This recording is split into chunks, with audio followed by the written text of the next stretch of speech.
Hello, everyone, and welcome back to the Bundesliga Show, brought to you by Over the Bar, and welcome along to a very special bonus edition of the Bundesliga Show. As I'm sure you'll all recognise, the man to my right on the screen, we've been joined by Derek Rae, absolute legend in the commentary world, and he's given up his time to join us for a little bit of a chat about Bundesliga. So I'm hugely excited. Unfortunately, Mark hasn't been able to join us due to work commitments, but we've got three brilliant kind of categories to cover with Derek. First of all, Derek, how are you? And it's really nice to have you on the show. Well, it's really nice to be with you, Rory. Thank you very much for the invitation. I know we've been trying to set this up for quite some time and haven't managed it properly due to my crazy schedule, but it's great that we have some time to sit and talk about our common love, namely the Bundesliga. Absolutely. So just as a bit of an overview to everyone that's going to be watching the show, we're going to chat a little bit about the managerial merry-go-round that has been going on this season in the Bundesliga, and try and nail down some of the reasons why some of these moves have happened. So we'll be talking through that for a little bit with Derek, and then we'll move on to a bit of a season review. Of course, there is still one game to go in the Bundesliga as we're recording now, with still a good few things to finalise with regards to the Europa Conference League place and, of course, the relegation race. And then we'll finish off with a few questions for Derek, because I'm very keen to be able to ask some of these questions. Of course, I kind of feel like I already half know you, Derek, from playing FIFA so much. I'm used to you used to you telling me that I should be doing better from where I'm shooting from. So sorry, it's a privilege to have you on the show. So we'll dive straight into it then. So we'll move into our first category of the day, and it's with regards to the managerial merry-go-round. So before we try and summarise all the different changes that have basically gone on so far this season, on the face of it, Derek, based on the changes that you've seen within this season so far, are you expecting the Bundesliga maybe to have a different look to it next season with regards to certain teams being at the top or at the bottom? And do you kind of see any managerial appointments as well that make you think that really excites me and that might, go really well, or something that maybe doesn't fit as much? On the last one, I think the jury is still out. I think we've learned this season that it's difficult to quantify these things, and a club can make a coaching change and it can have an immediate impact for that club. A different club can make a change and it has no impact or a negative impact. So I think it's very hard in advance to say, yes, that absolutely is going to work. I mean, we can have an idea. We can certainly say that certain coaches fit certain clubs based on the way they're trying to play and based on squad compositions and things like that. But my inclination is that we're not going to see substantial changes in the pecking order in the Bundesliga next season. There are always surprises. I mean, I'm sure we'll be talking about surprises and teams overachieving and underachieving. With regard to the coaching changes this past season, the one that really strikes me above all others as having done the job would be that of Mainz and Bo Svensson.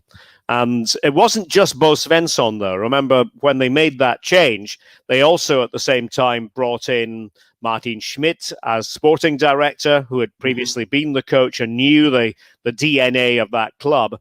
And let's not forget the much maligned Christian Heidel, who had been really Mr. Mainz for almost a couple of decades in different roles, but on a decision-making level during the Klopp years, during the Tuchel years, went to Schalke, and then sort of saw his reputation damaged a bit by the decisions he made at Schalke. And I don't think he would be one to tell you that he's all that proud of what he did at Schalke, but at Mainz, a different story.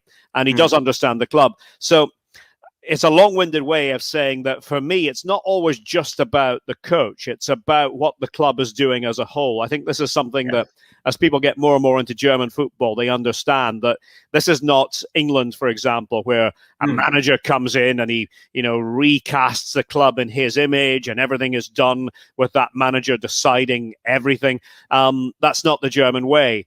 And let's hope it never becomes the German way. So, Svensson would be one that I would say above all the others strikes me as having made an impact that is telling. And, look at the points total. Mainz were going to be relegated. We all assumed they would be. And now they're safe. Absolutely. It's a fantastic point you bring up there, Derek, with regards to not only the head coach role, which is often what we in the Premier League or England would refer to as the manager. There is everything above it. So an interesting case in point might be the recruitment that might need to be done at, for example, Frankfurt, because not only now are they looking to replace Adi Hütter, they've also lost their sporting CEO and their sporting director. So certain, obviously, choices and recruitment need to be made sensibly, particularly in that point of view for Frankfurt. Do they go for an all-rounder who can maybe do all three roles, or do they then do that tiered approach, which obviously is common in the Bundesliga? Do you think, well, obviously we don't want to see the same model in the Premier League, but do you think some teams maybe try and cast the net out for an all-rounder who can do some of the extra bits and the recruitment as well? I don't really think so in Frankfurt's case. And of course, they've already brought on board Markus Krösche as the new Sportvorstand, to use the German word, basically, as you said, the sporting CEO. And he was at Leipzig. And before that, maybe just as significantly, was at Paderborn, where he knew how to find bargains. He knew how to establish a scouting network with a more limited budget. And so he's obviously somebody who's been very appealing to the decision makers at Eintracht Frankfurt. And then you have Ben Manga, who was already there as the squad planner. He's been promoted squad planner, chief scout, to then be the sporting director working under Markus Krösche. So they're definitely not going the English way. I don't really think many, if any, Bundesliga clubs will go that way, because if you think about it, what you're doing then is you're putting all your eggs in that basket. And if it goes wrong, then you're having to rebuild a club. And that's just not the German way. The German way is to build confidence over a number of years. There's this great German word, Planungssicherheit, which literally means security of planning. And to have security of planning, you need to have a long-term vision. And a short-term manager is not going to give you that. So I don't really see that coming in. But what is interesting with Frankfurt is who they're going to choose as coach. And the name Edin Terzic has become hotter and hotter in the last few days. And he is certainly a candidate for that job. Whether that's a job he wants, we don't know. He's been a bit coy, understandably. He's, just guided Dortmund to Pokal success and got them into the Champions League, maybe against all the odds, and is due to, as you know, to stay on as part of the coaching staff under the new coach, Marco Rose, moving from Borussia Mönchengladbach. But he is a wanted commodity elsewhere. And that Frankfurt job is high profile. But again, if you're a coach, you're maybe asking yourself, is this the right time? Because that team is going to be broken up to a large extent. They missed out on the Champions League. They'll be in the Europa League. Next season might be more of a struggle for them. We just don't know. It could be a transitional year. So maybe somebody like Terzic calculates that it's better to sit and wait on the coaching staff at Dortmund for the next big opportunity. But, that is a big club and an underperforming club for a long time. So it's going to have its appeal.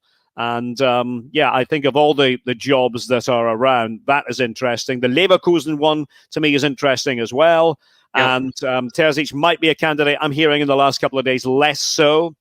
They may be looking at another name another name that's come up in the last few months, talked about with regard to most openings in Germany, Gerardo Seoane from Young Boys in Switzerland. And that's sort of what we're looking at nowadays. We look at who's in charge of Young Boys in Switzerland, who's in charge of Salzburg in Austria, And generally, that is a ticket into the Bundesliga. It was for Adi Hütter, who happened to coach both of those teams, Salzburg and Young Boys, and then got himself into the Bundesliga with Frankfurt, and now is moving on to Gladbach, just to continue the theme of the coaching carousel.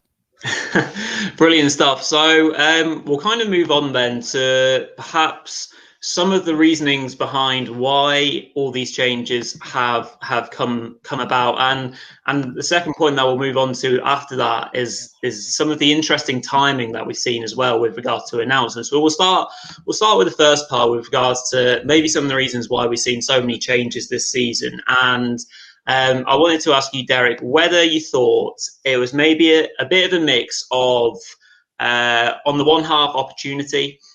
So maybe certain opportunities opening up, such as obviously we saw Hansi Flick moving on, and the perfect then opportunity to move Nagelsmann into Bayern and other jobs like that. But then on the other side of it, some really, really bad bits of form that teams have gone on that have left the clubs with effectively no choice but to remove the head coach. Obviously, we saw Lucien Favre lose his position. Leverkusen had to remove Peter Bosz.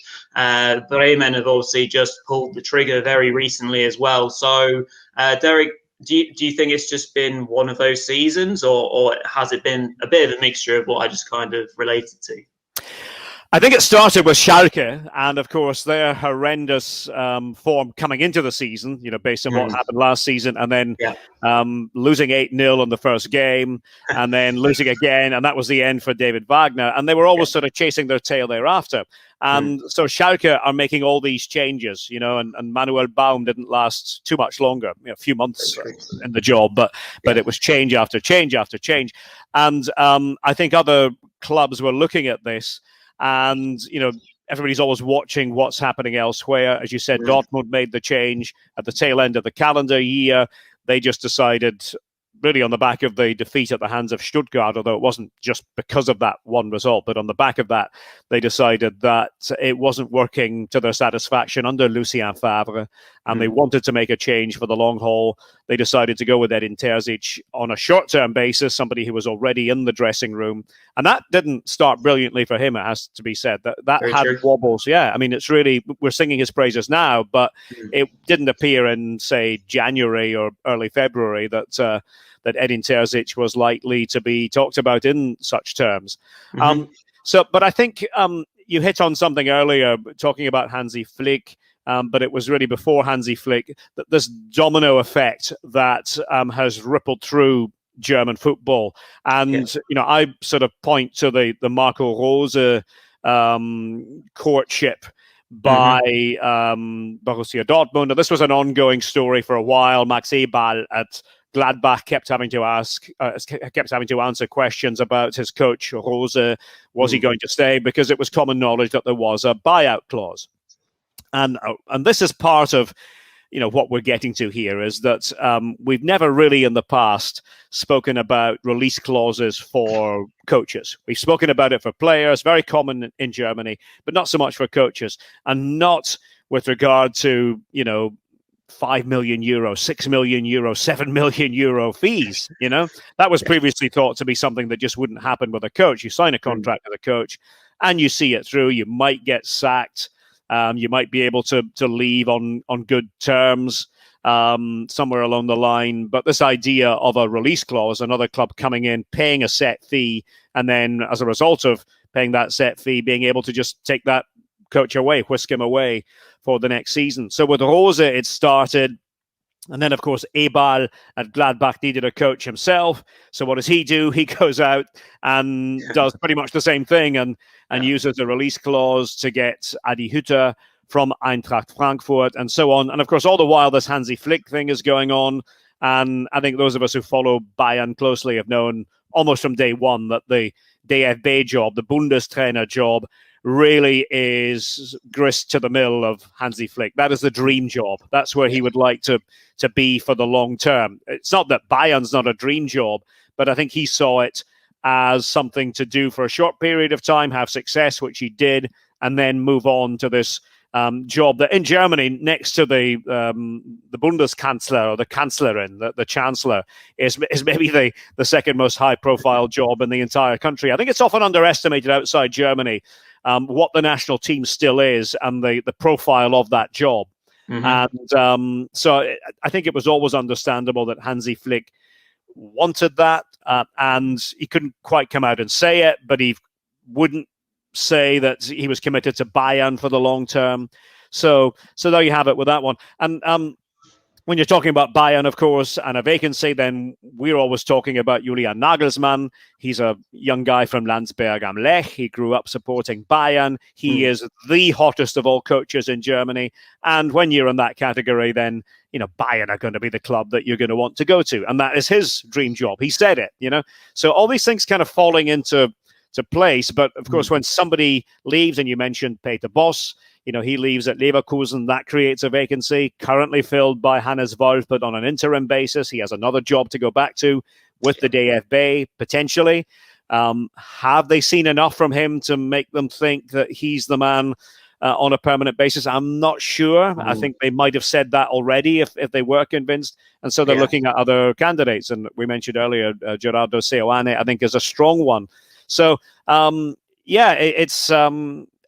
it's fascinating. It's unusual because I don't remember a season like this where we've had so many changes that involve a vacancy cropping up and then having to be filled by somebody else, and usually somebody else already within the league, and so on and so on and so on. You sort of layer one on top of the other, and you just get utter confusion. And we still are in that sort of moment of confusion with regard to a few of these jobs.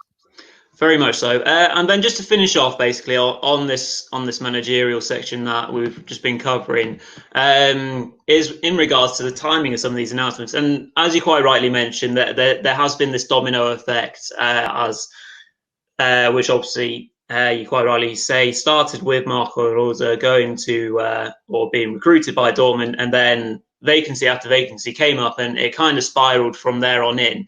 But I'm just interested, Derek, to see what your opinion may be on potentially, obviously the timing of the changes happened when they happened. Obviously, the buyout clauses, as you mentioned, were met. But do you think maybe they could have been dealt with in-house, and maybe these announcements delayed and left until the end of the season to potentially help some of the teams that were losing their head coaches? Because we've seen Gladbach completely disappear after the announcement of Rosa, and quite typically we've seen it with Frankfurt as well after Hütter's announcement. Their form without kind of saying it bluntly, their run-in wasn't too bad, and they were looking like strong favourites for the top four, and that's obviously not happened. So do you think maybe some of the clubs could have handled it slightly better, or is that being harsh?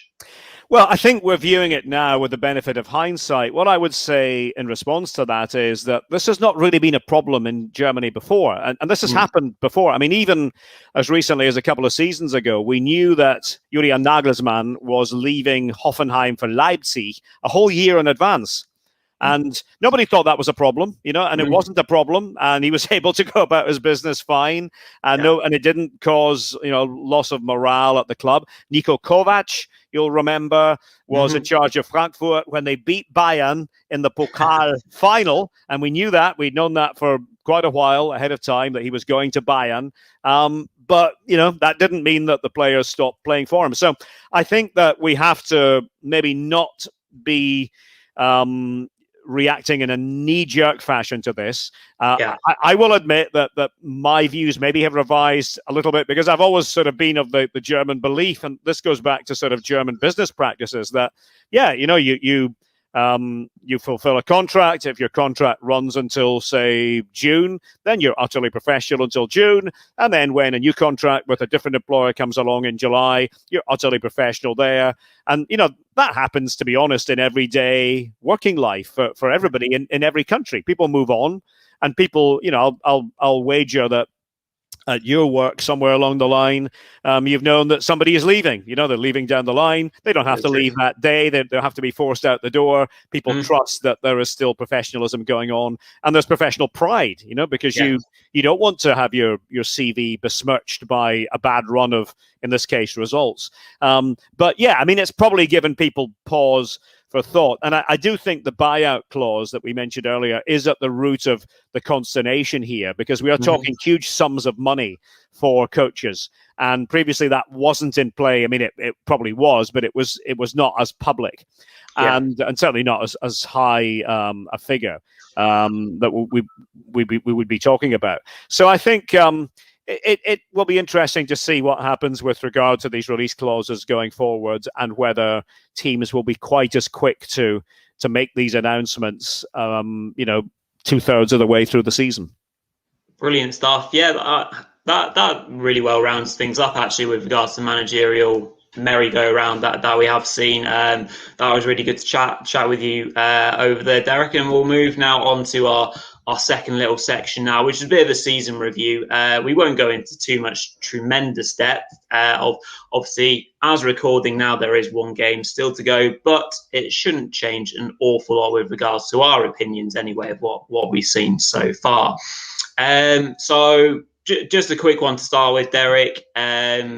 Season's pretty much gone to fashion so far, as we'd expect. Bayern champions, a similar looking top four, and obviously there's been a few runners and riders that have struggled somewhat a little bit more than others. So have you pretty much seen it as you would have expected at the start of the season? In some areas, yes, and in others, no. I mean, as you said, I had Bayern winning the title. I had Dortmund coming in second. I had Leipzig third, so it's not going to be a million miles away from that. Yep. I didn't see Wolfsburg as a Champions League team. I have to be honest about that. I thought Wolfsburg would be somewhere sixth, seventh. So I think credit to Wolfsburg, because I think not just Oliver Glasner, and he does deserve a lot of the credit, because I think he's got them playing in a very effective way. Not always a pretty way, but it's an effective way. But also to Jörg Schmadtke and Marcel Schäfer.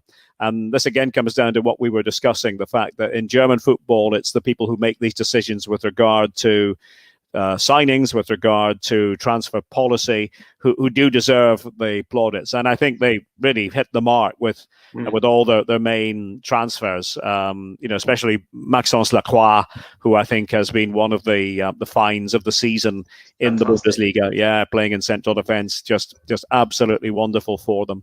And even going back further, players like Xaver Schlager, and of course Weghorst, but he's been there for a while now as well. So Wolfsburg, I would say a pleasant surprise. I think Gladbach have been disappointments, because I thought they would be higher up than they are. Maybe the Champions League commitments have had something to do with that, and then the uncertainty over the Rose situation didn't help. So I think they go down as disappointments. I think Union would be another one who have surprised, because I, for the life of me, thought they would do well just to preserve their Bundesliga status. I thought that was the priority, and it probably was. But to their credit, they've evolved as a team, that they're not the one-dimensional side they were in their first year in the Bundesliga. And again, that's huge credit to Urs Fischer for being able to bring that out, but also again to Oliver Runert in the background, and having the boldness to sign players like Max Kruse. I would say that Stuttgart, likewise, have been a pleasant surprise, and love the way they play. I think Pellegrino Matarazzo goes down as, if I were to name my top three coaches in the Bundesliga this season, he'd be in the top three, because I think, the way he's got them playing is a delight, and he's somebody Stuttgart might do well to hang on to in years ahead if this continues. I know they don't want to hear that, but no, I mean he's been terrific. Again, helped by Thomas Hitzelsberger, Sven Mislintat. There's a common theme here. It's not just about the coach who comes in and does something. It's about the structure you have in the background, and that allows you to work. Hoffenheim, I think, have been disappointments. I again thought they would do a bit better. Sebastian Hoeneß never seemed to be quite sure what he wanted them to be. I thought it was a bit of a sort of a hybrid playing style. but they're safe. I mean, I think they wanted to be more than safe this season. I think they have the squad, that probably should have made them, more than lower mid-table side. So I would say that about Hoffenheim. And then Augsburg, I think, should have been a bit more comfortable than they were based on the squad that they had, even though I actually thought they might be in trouble at the start. But then once they started to build the squad, I thought, well, that should be a better squad than just barely staying up. Mm-hmm. And then, of course, you look at the big clubs who have struggled. Hertha, who should have been better than they were based on the talent. Köln, I have leanings in that direction, as some people know. But I thought they would be more like 12th or 13th rather than where they are at the moment, 17th. And Werder Bremen too, I thought would be better. But here they are in a scrap for their lives, and we'll see what happens on Saturday at the time of making this podcast. Schalke were gone early on, and I think we knew that once the early performances came in. Absolutely, very well summarised, and perfectly timed actually with regards to Schalke, because of course they are historically a huge club in the Bundesliga, and I think quite a lot of people probably could have seen it coming based on their, going even into last season and their dramatic loss of form after coming back from the coronavirus pandemic, going straight through into the new season, and obviously starting with that not ideal start, the 8-0 loss to Bayern Munich, and it just spiraled from there. So Derek, maybe just a quick word on Schalke, looking ahead to their trip into Zweite Bundesliga next season, and maybe cast some hope for any Schalke fans watching this. Well, the hope would come in the form of youth, I think. We saw a glimpse of that in the victory over Eintracht Frankfurt at the weekend. And, you can do it a number of different ways in the Zweite Bundesliga. And I think with Schalke, it's going to have to be with younger players. They're going to need some experience as well, because you can't do it just with youth. But I think that at the same time, Schalke fans have to be realistic, and you have to look at Hamburg these last few years, how difficult it has been for them. Yeah. Massive club to get out of the Zweite Bundesliga. You have other Traditionsvereine in there too, traditional clubs like Nuremberg and Hannover. You have Fortuna Düsseldorf in there. You have St. Pauli. You just go down the list. It's difficult in the Zweite Bundesliga, and you're going to have not just Schalke, but you may have Werder Bremen, you may have Köln, as we broadcast now. We don't know. So this is going to be a difficult assignment, and I think it almost has to be viewed as maybe a 2 or 3 year assignment. That maybe you consolidate first in the Zweite Bundesliga, because what you don't want to do is do a Kaiserslautern, as it's often said, and then go all the way down the divisions and eventually have a fight over your financial future on that basis. So I think Schalke fans are quite realistic about it. I don't think they're expecting that they're going to go into the Zweite Bundesliga and just run away with it. I think the finances dictate that that's highly unlikely, to be honest. So it's maybe a case of just viewing it as a chance to rebuild, with Peter Knebel making a lot of the decisions off the pitch now. Ruven Schröder is in there as well, who people will remember from Mainz and from Werder Bremen before that. And it remains to be seen if they do have faith in Dimitrios Gramotzis. They say they do. And certainly there were green shoots of recovery in the win over Eintracht Frankfurt. That's a good building block. But as much as I'd like to say it'll be great for Schalke, I think it has to be tempered with some realism.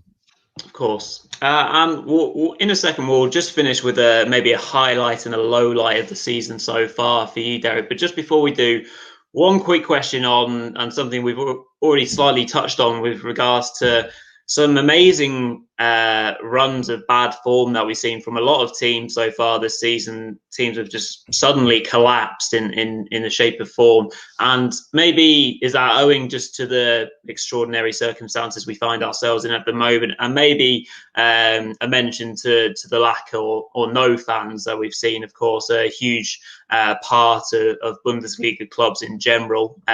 So do you maybe think that it's all interconnected in that regard? I think we can't know as outsiders exactly what it's like for footballers playing under these conditions. Now, on the one hand, they've actually had privileges that other people in German society haven't had, so there is that side to it. But on the other hand, it's playing in a different way in different circumstances and not really knowing how to react. And I think some players probably react better than others to that. I was listening to Niels Petersen of Freiburg doing an interview not that long ago, and he was saying that for him, it's been especially difficult. He feeds off the crowd. He feeds off that feedback that you get as a footballer. And when it's not there, it's, can seem a bit like a training exercise or like a friendly, and you have to sort of summon the extra, motivation in your head to pull you through under those circumstances. So I do think that, not for nothing have some of the traditional clubs who rely on that 12th man struggled. Köln had that awful run of almost a year without a home win, and normally they depend heavily on that 12th man in Müngersdorf. That's one of the most passionate crowds that you'll have anywhere in the Bundesliga. So I think that has certainly played into it. Absolutely. So we'll finish off this section then with a bit of a nice question on maybe some highlights of the season. Or maybe we'll keep it to highlights. We'll not say lowlights because we don't want to bring any negativity to the show. So, Derek, anything in particular has struck you this season that you've really enjoyed or you've seen as an outstanding achievement, so to speak? Well, I think we have to start with Mr. Lewandowski and what he has done on the goal-scoring front. I'm old enough to remember Gerd Müller and to have idolized Gerd Müller. And I, for the life of me, thought that nobody will ever top that 40 goals in a single season. How could they? I mean, nobody had got close to it.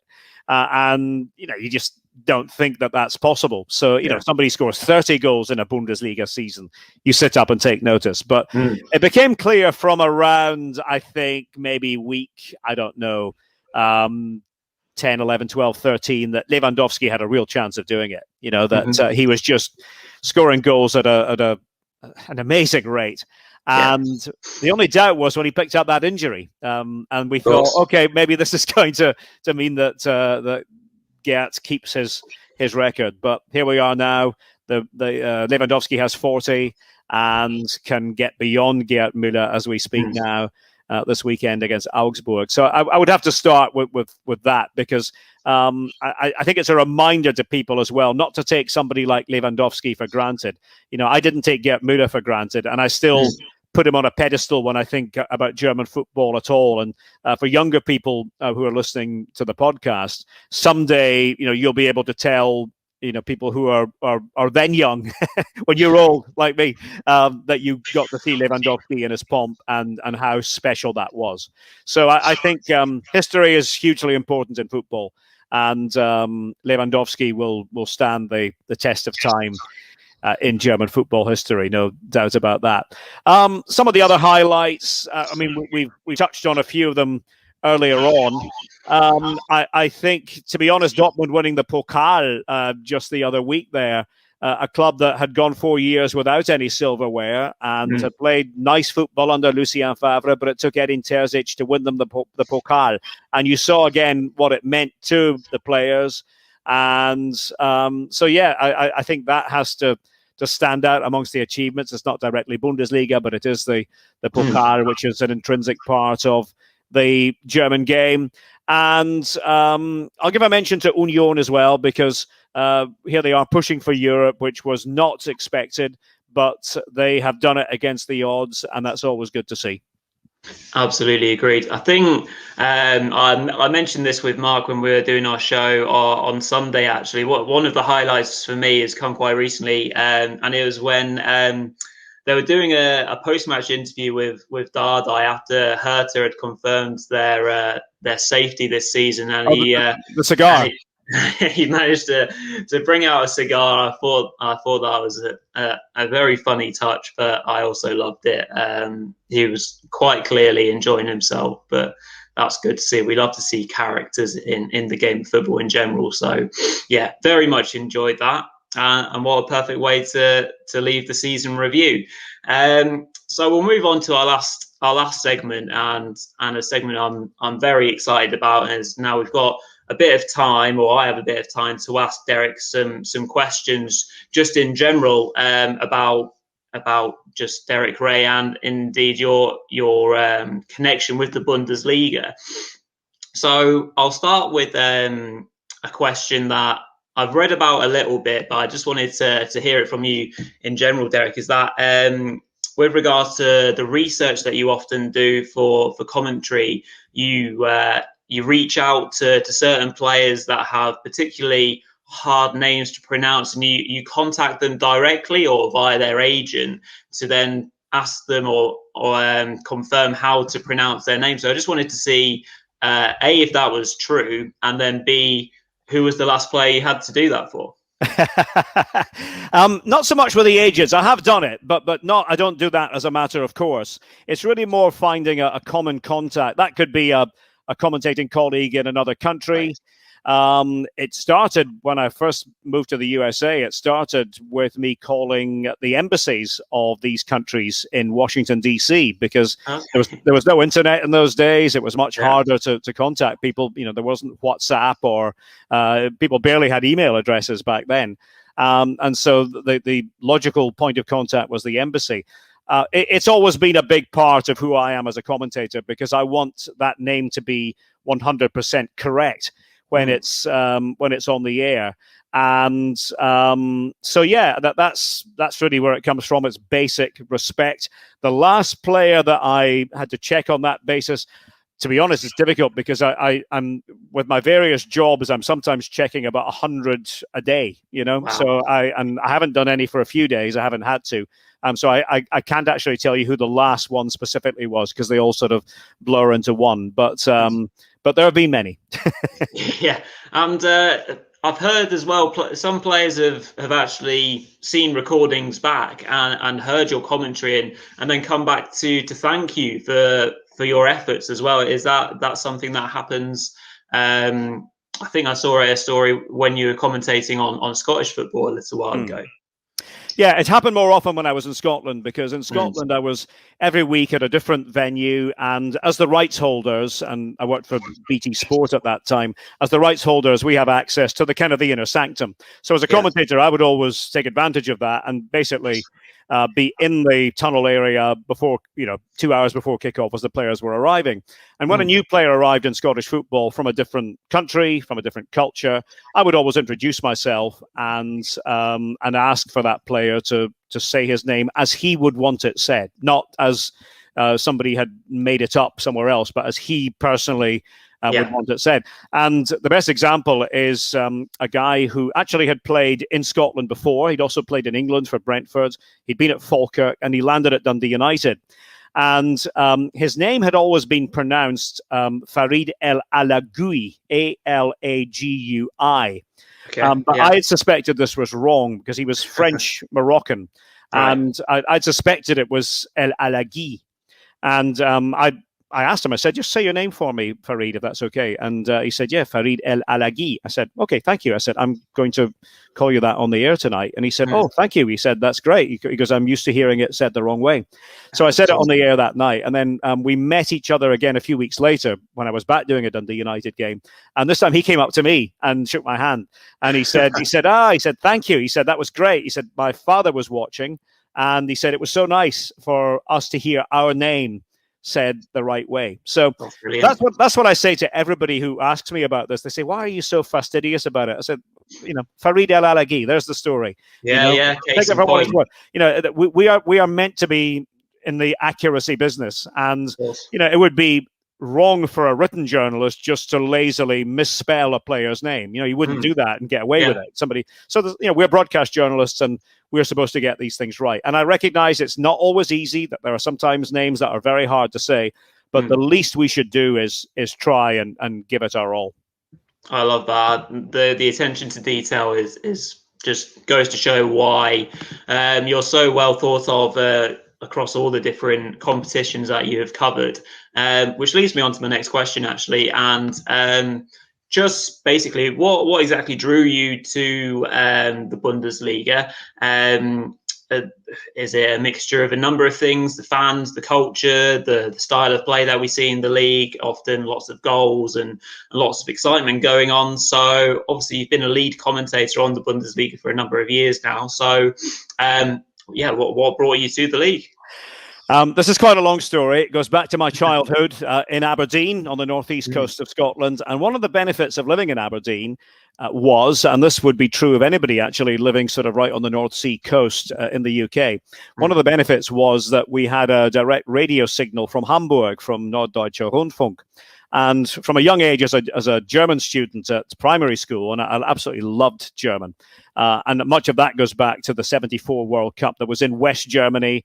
And I became obsessed with that World Cup. It's the first World Cup that I can remember. Watched every game and wanted to know about the geography and about the culture of this exotic land, West Germany, which I'd never been to at the time. So then when I got to study German, that was right up my street. And then I realized that I could listen to NDR from Hamburg on my radio and listen to more German and also to football in German. How about that for a young football fan, being able to combine these things that were early passions? Yeah. And so I would listen to the Konferenzschaltung, as it's known, the live transmission of the simultaneous games in Germany.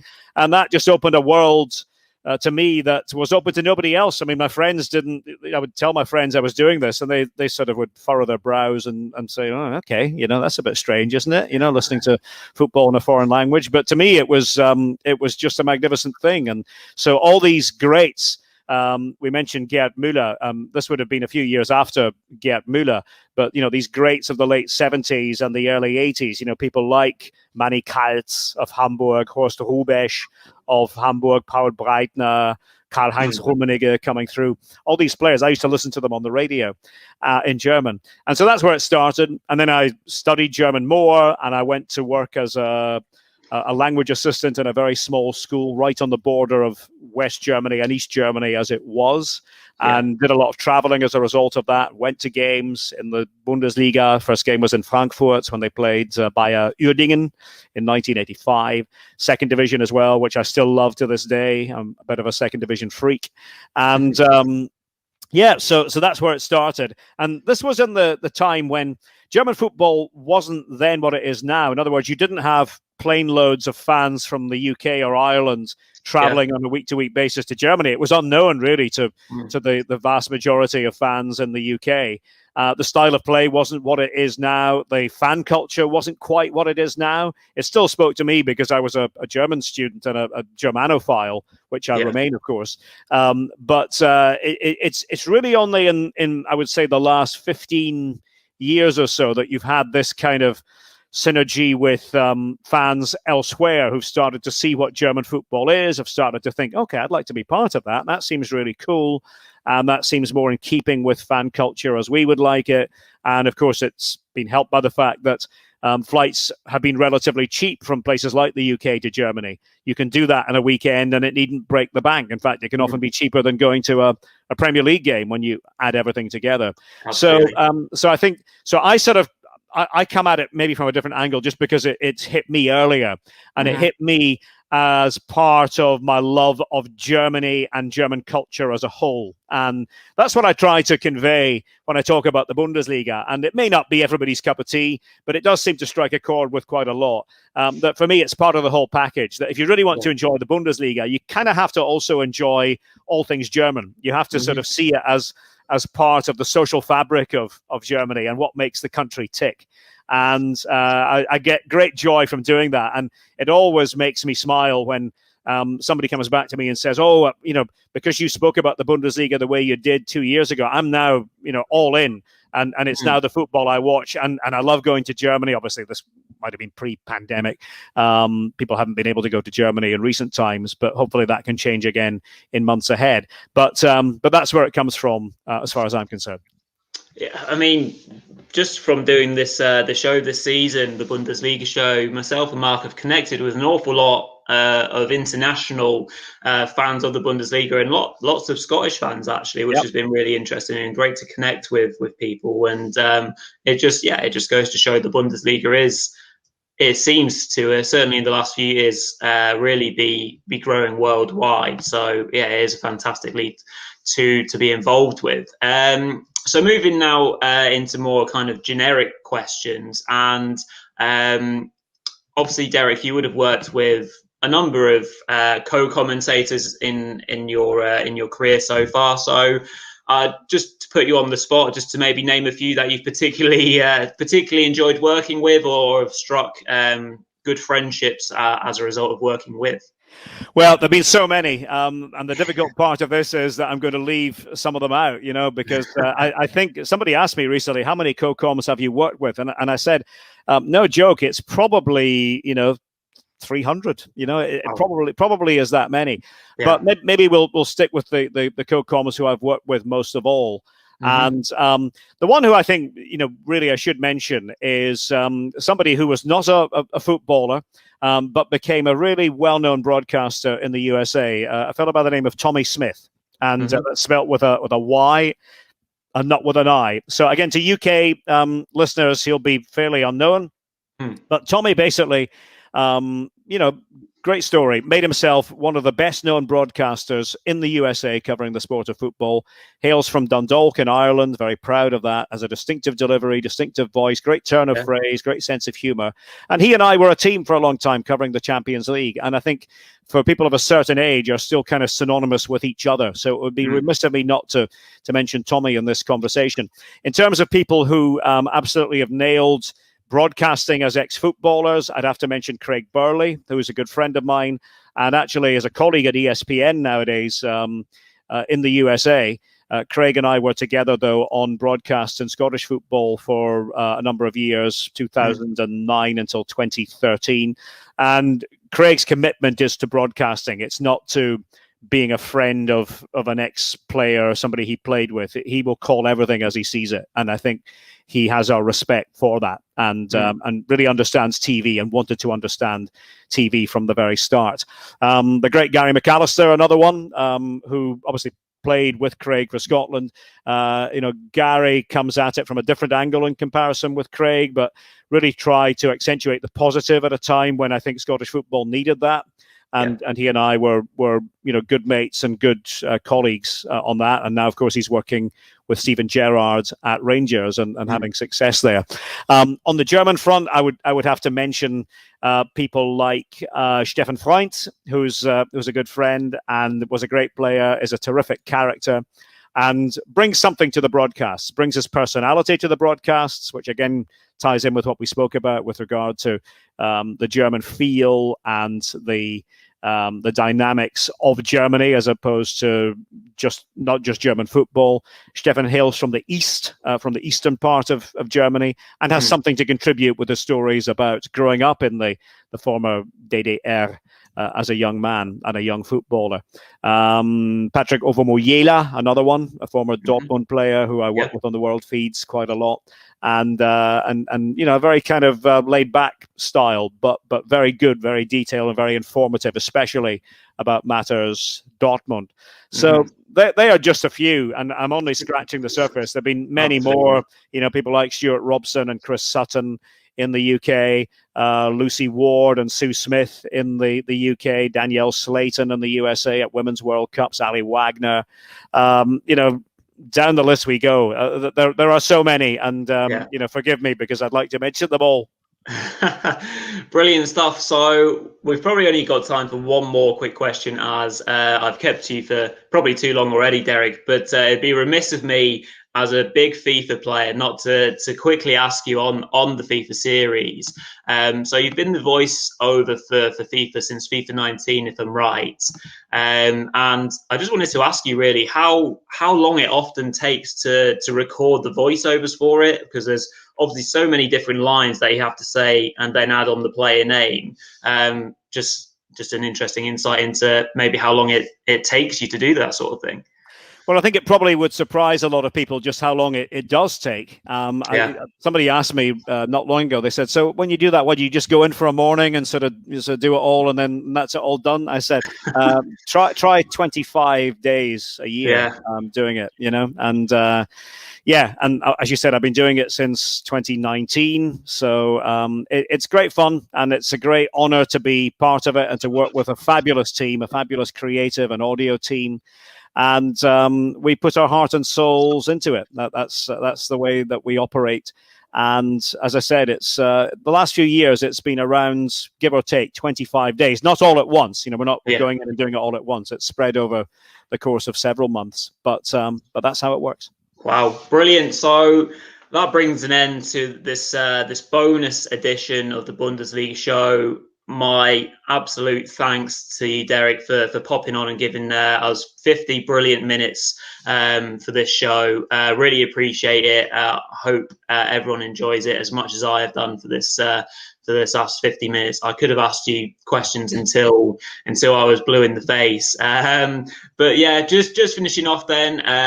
If anyone isn't aware already, obviously we're over the bar on Twitter, so go have a look for us. Obviously, we'll be dropping this video on Twitter and, of course, doing all the regular bits and bobs. So make sure you check it out and subscribe to the channel. If not, if amazingly you don't already follow Derek on Twitter, go check him out. He is, of course, the source of information that I always go to for Bundesliga, for anything going on. So go check him out on Twitter as well. But my thanks again, Derek, and we'll hopefully speak sometime soon.